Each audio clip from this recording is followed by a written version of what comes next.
All right. Hey, everybody. Thank you for being here. This is Black Art House's Black Artist Seminars. This is our series where we have artists talking about different topics and business ways to be able to grow your creativity and be growing your art business. So today we have Malcolm Xavier here with us, who is a former Black Art House artist and social media guru. Who's able to show us a little bit more about social media marketing and how you can use social media to market your artwork better and sell your artwork through social media. So without further ado, Malcolm, I will let you take it away. Thank you. I want to thank everybody for coming out tonight to sit down. I'm not going to be long. We're going to get right to the point, and we're going to help change lives. My name is Malcolm Xavier. I'm a mixed media artist. I've been selling art full time for almost 2 years now. To give a little background on myself, I sold mixtapes online from 2015 until 2019. Through that mixtape cover business, I worked with some of the industry best, and I grossed over 6 or 7 figures of income. In 2019, I kind of hit a place of no longer finding joy in what I was doing. So I went back to my first passion, which is art. That first year was a struggle for me as an artist because I didn't really understand how to market myself online. So through a lot of trials and errors and a lot of money wasted, I came up with my own strategy plans of marketing, and I fall in love with marketing throughout that journey. So with that being said, we're going to deep dive into ways you can sell your art via social media, and you can build your brand via social media as well. So what I want everybody to do is you get a piece of paper out and a pencil. I want you to write down the amount of times you pick up your phone throughout one normal day. This is how we're going to start this off. I get everybody like a minute or so to write that number down. This number is important, and you're going to understand why if I have a few minutes. So we all got a number written down on a piece of paper. Hold on to that paper, and we're going to continue it. So the key takeaways you're going to take from this talk we're having today is how to audit your social media. Anything we do as an artist, we must understand ourselves first. Our social media is a part of us, so we have to audit that. So we're going to walk you through that from A to Z and give yourself a personal grade. This grade does not determine how successful or unsuccessful you are. It just gives us a place of reinventing ourselves online. Then we're going to understand who is our target market. Who are we talking to? Who are we trying to get to acquire about our art? That's a very deep dive part. And then we're going to how to run paid ads efficiently, how to get the most out of the money you spend on Facebook ads. So we're about to deep dive into this, guys. It's going to be fun. So I was able to ask one of my close friends, Move78, if I could audit his page live. I really hope that he's with us today. I know he said that he was going to come into the room for a little bit. He is an artist out of Pittsburgh, Pennsylvania. He co-owns a gallery that he fully creates. When I look at Mood, who is an amazing artist, I see so many holes in his social media. Me and him have already had this talk about this, so I'm hoping he's here to take notes. We're going to go through a quick audit of just his bio. We're going to start with the key thing. This is the introductory page of social media. No matter what your platform is, the same rules apply every time. So let's look at Move78's page. He has a bio that doesn't have an image of himself. He has an orange circle, which is good if he's planning an actual event or he's doing it for a cause. But everyday use of not having the image of yourself as your profile picture brings you down inside Instagram and Facebook algorithm. So that they don't see a person, they don't prioritize it. So that's the number one thing they needs to fix it. So the number two thing I say about his bio is he does not clarify his actual niche. Okay, he doesn't say what he do. Yes, he says he's an artist, entrepreneur, but it's not hashtag. And the importance of hashtagging in your bio is let other people do the work for you. Let them build the algorithm. Let them push you in the front too. This is free. You put hashtag media artist, hashtag pastel artist, hashtag oil painter. Whatever your medium is, you want to clarify that. You want Instagram to do the work for you to let you be seen as many people as possible. Also, what Move does in his bio that he can change so simple, he must show his value. He's not showing anyone on online, no matter what the platform is, what value can he add to them. It's very simple. And then he's not giving any piece of his story. I know his story very closely. We've been friends for years. If he shared his story in his bio, everyone would be moved by it. I'm not going to share that. Follow his page and let him share that with you.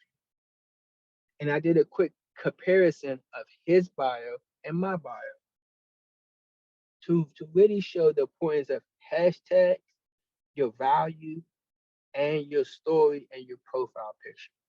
On my page, as you see, it's a picture of my face and a picture of me working on actual artwork, showing what I do. I have hashtag visual artist. I'm a visual artist.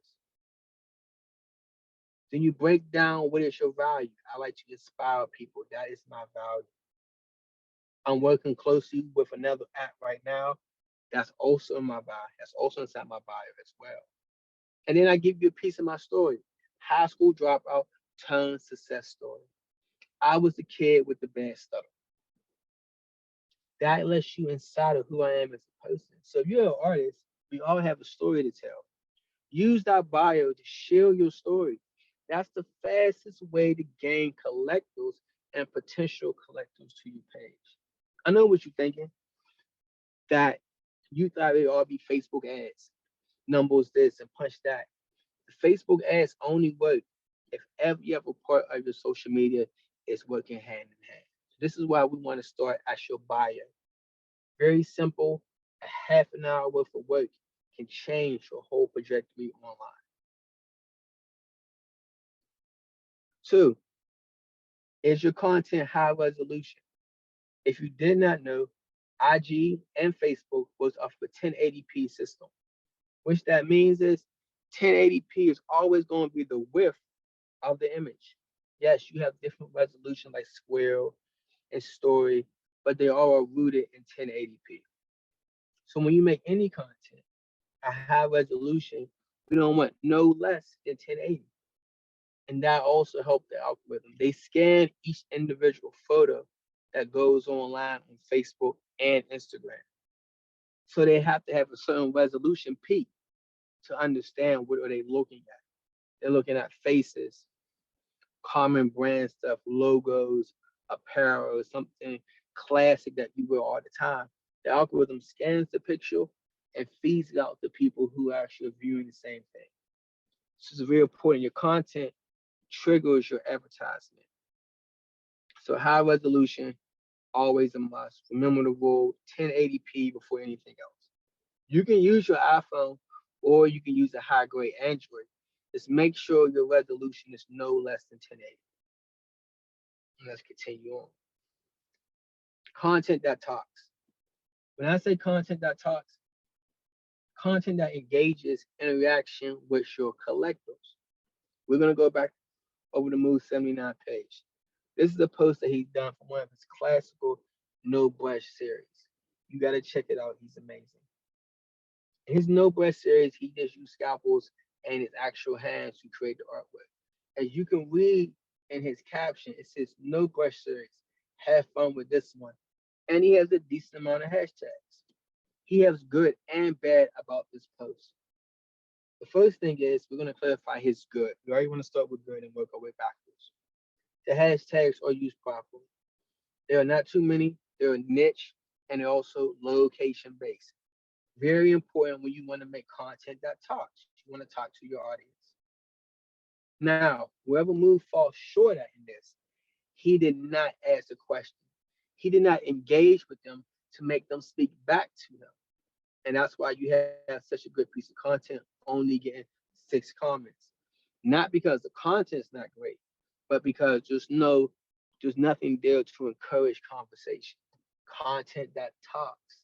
That can be a reel, a story, a post. We need to engage with communication. What that does, it lets Instagram know your content is valuable and they want to promote valuable content. That's with paid ads and with non-paid ads. So you can do this and not spend one penny and see a dramatic change. Now, on the yellow side of the slide, you can see a piece of my content. Or I simply don't have any hashtags in this moment because I wanted to try an experiment. And it said, comment some ideas. It's me painting a canvas black in my legendary orange apron. That engaged with 41 comments. People sharing their ideals, people commenting on how good my art is, and people just sharing their thought. We have created conversation. And with this conversation, talk back. These are your potential buyers, potential collectors. They want conversation. So when they comment, respond back with another question. Go to their page and find a common trend. Make content that talks. Now, this is one of my favorite ways of thinking. I don't have followers. We have collectors and we have potential collectors. And what that means is anyone that follow our Instagram page, they are a potential buyer of our art. If it's prints, if it's merchandise, whatever it is, they're potential collectors. So we must treat them as such. We must not treat them as someone who follow us, as we just tell them whatever we're doing and move on with our life. We must treat them as people who are potential buyers, potential collectors. So we only have two type of followers in our account, no matter which the number is. You have current collectors, people who already own your artwork, and you have potential collectors, future buyers of your artwork. And this is true. I've sold a lot of my art to people who've been following me for a very long time, but they are following me, but they are not followers. They are potential collectors. So, with that being said, I want to take a quick Q&A break, if that's possible, because that was a lot in a short amount of time, about 10, 15 minutes or so. So, we have any questions? I can't see the questions right now, so I'm going to need help. I would love to take a few. We have any questions, or are we good? Malcolm, I haven't seen any questions in the chat yet, but this has been wildly valuable so far, and I know we're only partially way through. No, this is what I do. This is what I do. See, we got this. There's no questions. There's no questions. So, do you have any questions?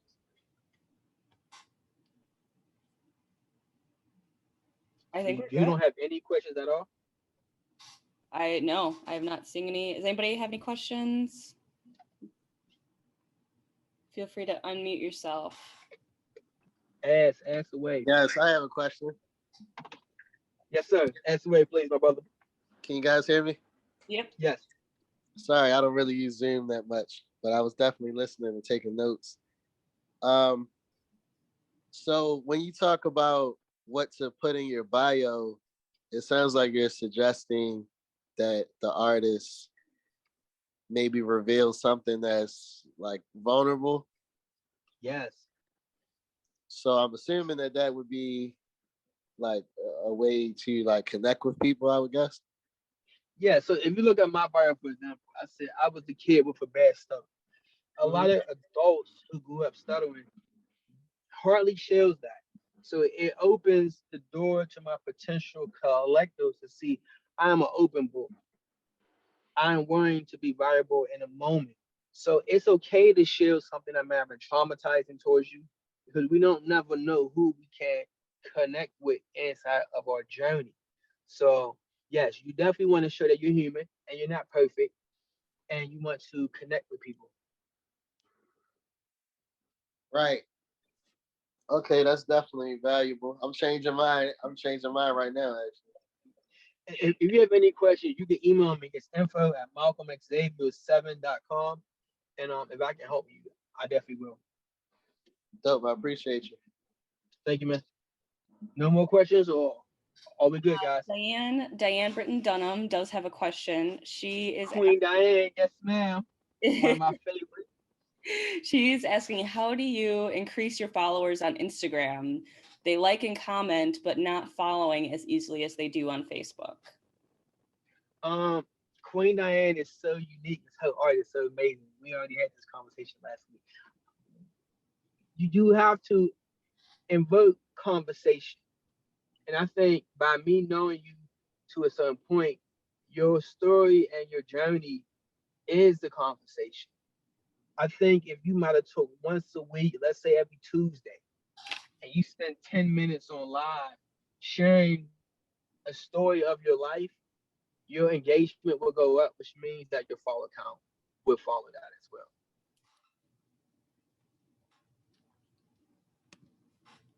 Thank you. I actually also have a question, Malcolm. So you said earlier that the Instagram algorithm is on a 1080p.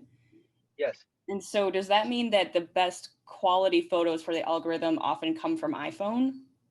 Yes, it does. Okay. iPhones and high resolution cameras, like a or like a Canon or a Nikon, you can use your iPhone.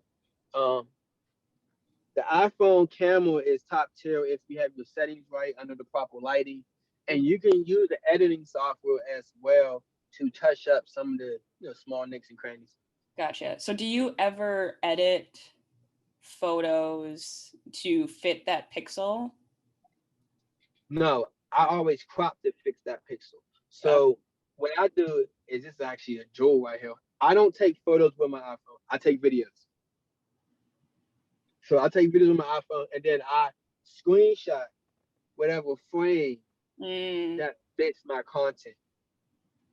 Yeah. So that way you can get the proper 1080 width, and you can crop from that point on. Yeah, that makes sense. Diane asked another question in the chat. She said, are you concerned with somebody using your high resolution photos to download and make prints? I'm not personally, because there's no certificate of authenticity, so the print doesn't really hold no real value. If somebody wants to steal my art, they're going to steal my art, no matter where I put it at, no matter what up, down, tail, and that's fine. But they won't be able to benefit from it in the long run. I sell a certificate with all my prints and with all my originals, and I sell limited amounts. So that way, long term, 5, 10, 20, 30 years from now, the on the knockoff content won't hold any value because they know it didn't come from me. Great. I don't think there's any more questions right now if you want to keep going, Malcolm. Oh yeah, let's keep going. So now we're going to move on to understanding your target audience. If you are choosing to run paid ads, take the most amount of notes right now. The way Instagram algorithms have changed over the last couple of months, that you must be more specific on who you talk to now more than ever, or you be putting cash in the trash.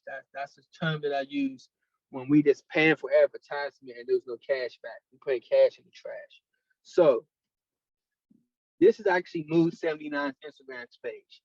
I totally wish my brother was on right now so we have a conversation. But this is Instagram page. I have them semi-obvious, analytics, and obvious numbers. I wanted to use his instead of mine to show a page that's not that strong in engagement and a page that's not that strong in followers, to kind to put it in an understanding term of what you need to look for. Okay.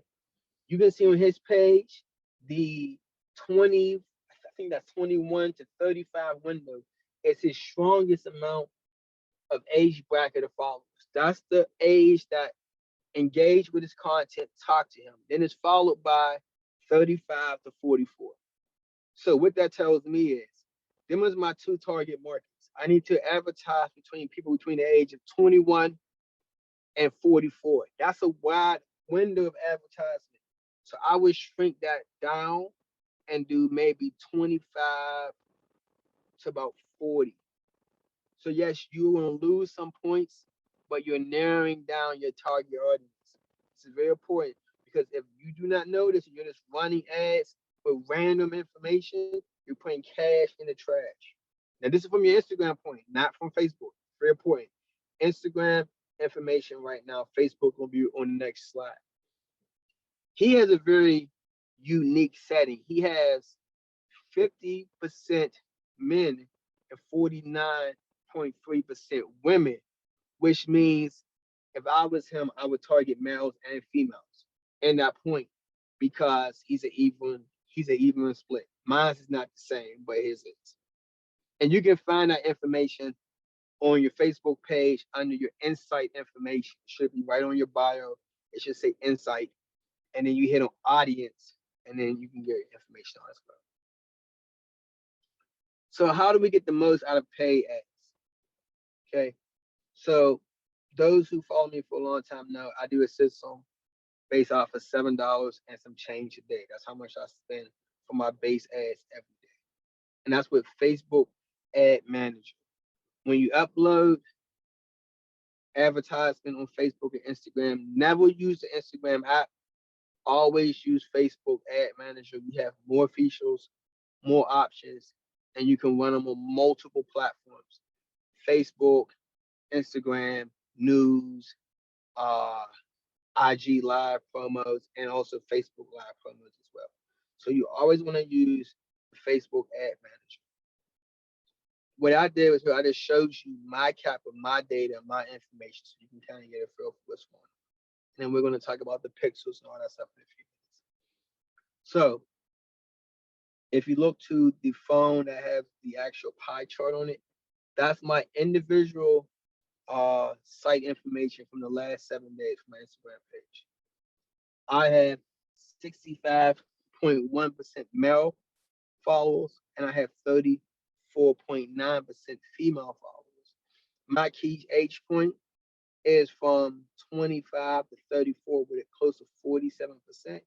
And we have over 27% on 35 to 44. Now, what I do in my case, I run mine from 25 to 44 because I know that's my strongest audience. In your beginning cases, trim that number down. Bring it in as close as possible within a window. So you want to say within 10 to 15 years. So that way your content, we know, speaks to that generation of collectors. Boom. That's my current pie. The last slide was moved 79 current pie. The screen you see more inside of the yellow of the phone, more also like the left, is Facebook Ad Manager.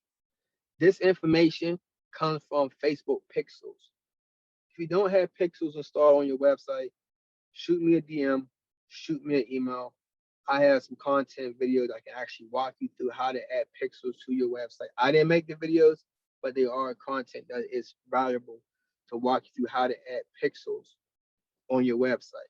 What Pixels does, for those who don't know, every time someone hits your link or goes to your website, Pixels grab your information. They said, "Oh, that they came here, let me store it." And as you run in ads, they continue to show your information to the same audience of people. So yes, you must have a self-understanding of your audience, but you can also use Pixel to help you create or to help you build a target audience if you don't fully understand who your audience is right now. I'm going to take a short break and we're going to take questions because I know them last two slides hold a lot of information. So if you have questions, you can add them in the chat right now or any type of comments or anything, and I can help you as best I can.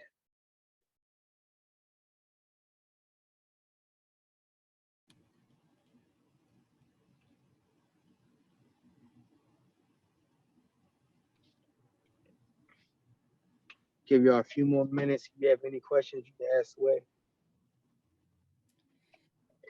I have a quick question. That's what Again, this is being super helpful. I know this is like the second time you've walked me through this, but every single time I swear I get more out of it. So when you're looking at your insights on who is already following you, interacting with you, do you ever go outside of that to try to get new followers, or do you, for the most part, stick to your existing demographics? I don't break something that works. And with that being said, was my demographic would share my content with people who I'm not reaching. And once they go to my website, Pixel is going to grab their information and people just like them. So I don't try to cater to someone who I'm not currently talking to because then I'm taking energy from somebody who I am currently invested in, once they come into my site or come into any part of my systems, Pixel is now going to feed them my information. That's interesting. Okay, so Pixel ultimately captures not only your social media followers, but also anybody who just finds your website. Is that right? If you have pixels installed on your website, yes. Oh, that's awesome. I mean, pixels is such a good tool. Now, what you could do too is you can run a 14-day ad campaign, right? Let's say you spend $2 a day. I'm just making up numbers. You may get a couple hundred people that see your advertisement. You may get 1 to 10 people to actually click on the link, right?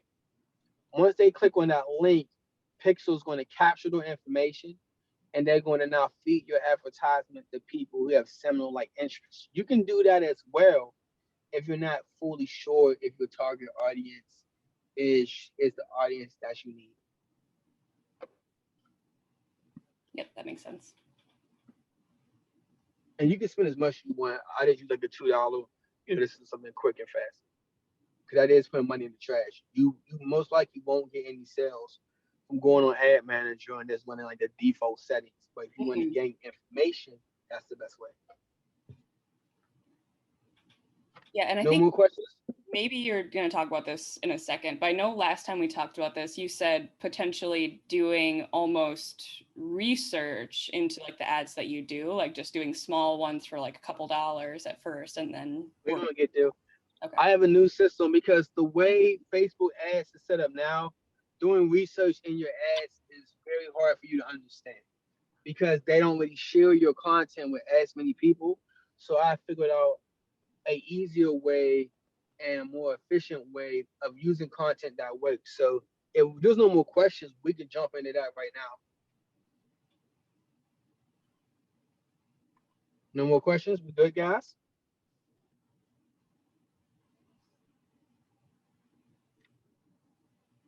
Okay. So since we're good, and I'm also going to ask questions at the end of this as well, so we can come back. So if you go into your insight and you hit the promotions button on your Instagram, don't run the promotions, but hit the button. It will show you your most shared content, your most interactive content, and it also show you your most valuable content. This should be your main piece of advertisement content. Use content that already works with an audience. The way Facebook and Instagram set up their ad manager now, you fishing dry content is putting money in the trash, cash in the trash, cash in the trash. Because they're not showing it to as many people. They're not casting it as part of a net. They're casting to a potential audience. So until that audience is built, you must put out the best content to your audience, not to you. For example, this picture right here is a picture for a piece that we donated to Juneteenth event a couple months back. No, probably like a month back now. And it's not my favorite post, but it has the best interaction, engagement, share rate on Instagram. So when I run that post as a promo, I get a couple 100,000 off that a week if I put the certain amount of dollar value on it. So to answer that question, don't try to experiment with multiple content. Choose your best content and then choose your second best content and use that to kind of gain traffic and bring in your audience. Any questions or are we good? Good. So you're saying, I'm just trying to make sure I'm getting the right directions on what I need to be looking for. So you're saying that I would go to my insight screen on Instagram. You would go to your profile screen and you would hit promotions. It's to the right of the screen, right above your contact buttons, the promotion buttons that will show you your best piece of content. Right. And then whichever one is the most, the content that got the most engagement, you're recommending that would be the good starting point of which one to put money into for running the advertisement. So the way I look at it to simplify it, if people are coming to you and talking to you, if you have on a pink color shirt, right? If you want people to talk to you in the future, what color shirt would you wear? Pink. Pink, because it's enforcing engagement. So if a post does extremely well, we're not going to reinvent it. We're going to use that to bring more people in. So you're saying basically, don't fix it if it ain't broke, basically. There you go. If it works, don't reinvent it. Gotcha. Any more questions, guys? So we good.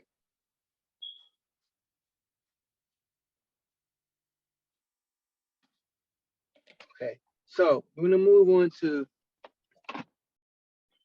remember in the beginning that I asked you guys to write a number down on a sheet of paper. So anybody want to tell me what number did they write down? How many times you look at your phone? Can somebody tell me? 500. 500 times a day. 500. Okay, so And I think I may be being modest. I think it may be more than that. Okay, so he said 500. Can I get some else? Give me like a number, please. Damn, I said like 75. She said 75. Okay, so she got 75. Is there any other people that give me any numbers? Okay, so what if somebody viewed your content 500 times a day? How much would that be worth to you right now? A couple dollars, right? $2, $3. So what if we said for $7.50, if you have your target audience covered and you understand who you are speaking to with your content, you have good content, valuable content. For $7, you can reach almost 10,000. You can reach almost 10,000 people a day. That's what I'm currently doing with just my 720 campaign. No other campaigns. This is a reach campaign. This is not a sales conversion. It's not a traffic. My goal is to get my art seen by as many potential collectors as possible for a decent amount of daily investment. $7.50 a day, 1 cup of coffee. If you eat fast food, I don't, but it's one meal. So that number we worked down on our piece of paper in the beginning is a small portion of how many people touch their phone through a daily basis. And that's why I asked that question. And we think about how many times we touch our phone, multiply that by millions, and then think, cool, I only need 10,000 of them a day to see my stuff. People on their phones. We watch our phones more than we watch TV. So understanding your audience is very important. You don't want to put cash in the trash. So understanding your audience is so powerful. But once you get your audience locked down, set a daily budget that can fit your life, and then hit a target. My target for just this one campaign is between 7,000 and 10,000 a day. I average about 9 to 10 a day right now. And if I have an actual event going on, or gallery showing, or special prints, I turn that up even more. But that's my daily ad campaign budget on my end. I'm Malcolm Xavier. I create and I go and I believe in my art. And I love marketing. I took two of my favorite things over the last 2 years and combined them to have a level of success that I hope everyone in this room can achieve. And to keep a quote in your mind, marketing is easy if the content is valuable. If your content isn't valuable, if you don't hold entertainment, education, creativity, bring value to your audience. Once that value is brought, the marketing will take care of itself. That's all I already have for you guys today. I'm gonna do Q&As for the next 10, 15 minutes. I'm gonna turn back my screen so I can see the lovely people of today. Okay, I have another question. Can you hear me? Yes. Yeah. I'm trying to turn off my screen share.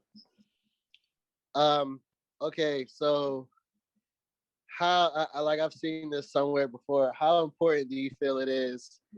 Like, okay, we're pulling attention from Instagram. How important do you feel it is for you to have a landing strip, meaning like a website or a web page, to pull people from Instagram and to collect their information? then isn't your landing strip, then your landing strip should be your website. I mean, I might not cover that, but I thought I did. I may not have. Your your website should be in your bio. Your website should be the link that's attached to your advertisements. Your website will hold Facebook pixels. That's where your pixels rest at. So your website must be intact. So do you feel like that's just as important as how I'm managing my social media on my Facebook? You can go on Wix, Square Up, Squarespace, any website editor. It does not have to be the best editor or the best website. You just need name, email address, contact. You just need a place where they can buy your artwork. Your key goal of your website is to acquire as much information and take them off of the platform as possible. Email listing or newsletters, all that stuff is used to get your information off of the platform so that way you can talk to the potential collectors on your term, not on Facebook term. Nice. Okay, great. I'm glad I asked you that.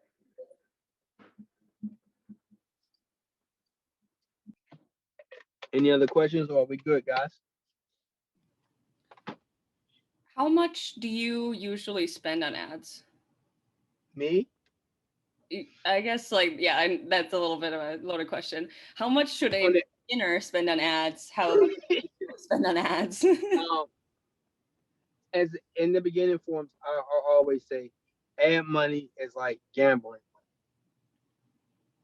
You never spend what you can for them to put in the trash because there's no guarantee that anyone seeing your content is going to purchase it. So you never want to overspend. So to tell a beginner how much to spend is hard, I like to say how much can you sacrifice. If you can do $2 a day, start off with $2 a day. You can do $10 a day, start off with $10 a day. But never overspend because Facebook is going to collect their money at the end of that month. If you made it or not, they're going to collect their money. I spend anywhere between, this sounds crazy, anywhere between $1,500 to about $3,000 a month. Dang. And that can go up more if I got a solo show coming up Right. and inside of August for a month. I'm gonna go up to about 10 grand in ads a month for that month. But that's because I know I'm gonna make the money back and it's gonna put me in front of everyone else. Some people spend $100,000 a month in ads. But start off what you can start off at and then build on top of that. And so when you're running ads, and I'm sorry if other people have questions, I'm just also very curious. Are you just doing it kind of infinitely, or do you do it in set increments? Like I'm going to run this ad for a week, or I'm going to run this ad for a month. I do all my ads in 2-week increments for two reasons. For one reason, I may create new content that's better. Something may have worked in the past, it's not working in the future. So cool, this isn't engaging as much. So let me cut this short. And three, I think it's based on what activities in your life you have going on. If you're going on vacation, you may not want to spend money on ads. If you know what, I'm going to be in the studio painting for 6 months. I'm not going to post a lot. Don't spend money on ads. I'm not going to sell prints. I'm not. Why waste the money if you know you don't have the inventory to cover people coming in? You can still make good content and still strike that emotion, but you don't have to spend ad money if you know what money will be coming in. Yeah, that definitely answers the question. Thanks. Good, good thing. Anybody else? I love questions. There's no questions. I want questions. So, how are you running your ads right now for Black Art House? So we actually aren't running ads right now. Okay. That's part of the reason for me being on the seminar. We did run ads though, however, for our exhibition or like the first night or event. And I think we did about 150 for that. So it wasn't huge, but it did pay out pretty well. We just did it all through Eventbrite, which link to Facebook or in our Instagram. So did you have control over your ads in Eventbrite, or did you see yet? See, the next time that you do it, I think I told you this before. Never use third party. Never use a Facebook. Never use, I had the one hit promo and you set a budget. Never ever use them because you're not able to control your audience. Right. So they really taking your content and just tossing it out there, hoping a fish bite. But they're charging you every time someone looks at it, even if they don't bite. Mm. So yeah, so how long did you run the ads for? I think 2 weeks. Okay, so 150 on 2 weeks. Give me average of how many. What was your engagement rate, or what was your click rate? Oh, shit, I don't know. I would have to look it up. But I mean, like, the issue is like ultimately we did really well. Like we ended up selling out the event, But but was that because of the ads, or was that because of the exactly, artists? and that I don't know. And okay, okay. What I would say do for the next time that you want to run them, right? And you might have done this with Eventbrite. So if you did, please tell me otherwise. On that more information link, have that be the link that's connected to your promo. Okay. And make that link be separate. So have like a separate RSVP link and say add, like Eventbrite / ads. So that way you have an understanding of how many people came in directly through paid advertisement Right. compared to the word of mouth, or or posting advertisement, or whatever means that you guys did. Right. Because that's gonna be your solid point to know if your $150 was actually worth it at the end of the day. Right. If you just had dry marketing at that point. Yeah.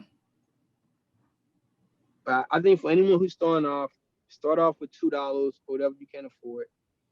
And then this run it for 7 days. Your numbers will not be that high with $2 or $3, but you're able to gather as much information within your budget, of course. So we don't have any questions here. Oh wait, here go.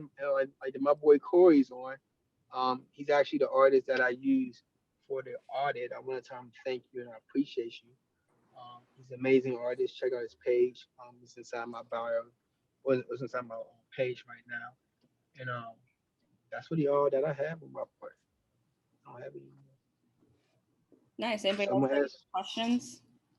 yeah, the last go around for questions. If you have questions, ask right now. If not, forever hold your peace. Or email me at info@malcolm. Yeah. If you have any more questions afterwards, feel free to message myself or Malcolm as well to ask your questions. Probably more towards Malcolm because he knows about this. But I can also direct people to Malcolm's Instagram page, email, whatever as well. So before we go, I think it'd be good for you just to re-educate people that might have came on later what this Black Art House do. And then after that, we can tap out for today. Yeah, definitely. So yeah, for those of you who don't know me and Black Art House, my name's Tatiana.